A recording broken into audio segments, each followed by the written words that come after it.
The fact that she had colon cancer was very shocking. She was so young. At just 15 years old, Sarah Crane was one of the youngest girls in the country to be diagnosed with stage 4 colon cancer. You had like a Riley's Children's Hospital saying, we'd love to help, but we don't know what to do. You had the Mayo Clinic, and we had St. Jude's, kind of the same thing. We were willing to assist. We have no idea what to do. It just seemed like everything that could go wrong went wrong, but we still kept fighting. Fighting with the hope cancer treatments would slow or stop the deadly disease. She never really harped on what she had. I think it was more the fact, she wanted to get up and get out of that bed. There were things that she typical teenage girl, we're in the middle of summer. So she had things to do, people to see, places to go, and this was an inconvenience for her. She was willing to do anything and everything that she had to do to beat it. But as days passed and months started to go by, I would get frustrated just because, again, we never really had a good appointment. It was always, if you went in, it was supposed to be an hour, we'd be there for 6 because something wasn't right. With setback after setback, Dean and Julie say Sarah never gave up hope. She felt, you know what though, I think I can do this. I really think I can beat this. And the entire community of Elkhart was behind her. Were you aware at the time of how big this was getting? Not until it actually got big. Sarah proved to be strong.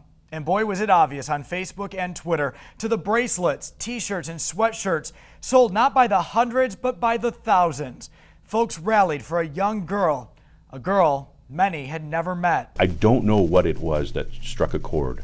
I don't know what that thing was, but boy, she did. She really had a good impact on people. It was neat to see that, and it was, wow. It just makes you say, wow. But all the support in the world couldn't stop the cancer from taking over Sarah's body. We finally had to go in there and tell Sarah, we're no more treatment. We're done. No more tests. We're done. It was clear that Sarah wasn't going to get better. Around last Thanksgiving, doctors told Sarah and her family she had just weeks or even days to live. She told us repeatedly, don't cry in front of me. If you're going to cry, don't do it in front of me. Don't do it in front of me. Because she would remind us, there are people that have it worse than us. Don't cry. And you didn't? Not in front of her. No, not in front of her. Her parents said that Sarah stayed strong and kept fighting to the very end. In early December at home, surrounded by her parents and 3 sisters, Sarah opened her eyes as if to say goodbye before taking her last breath. I'll never be that same person after December 7th for me. I can't be. I can't at all. And that's what I think we're still trying to figure out.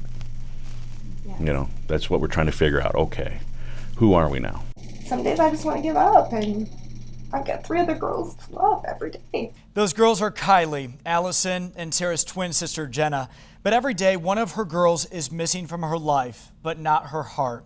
And if she was here today, this is what Julie would tell her. I love you. I'm so very proud of you. There are people that come up to me that knew Sarah, that will tell me things about her that just I never would have thought. She touched so many people that I'm so proud of her. She embraced life. She loved it. She loved it. And for us not to try to live again would actually be a disrespect to her.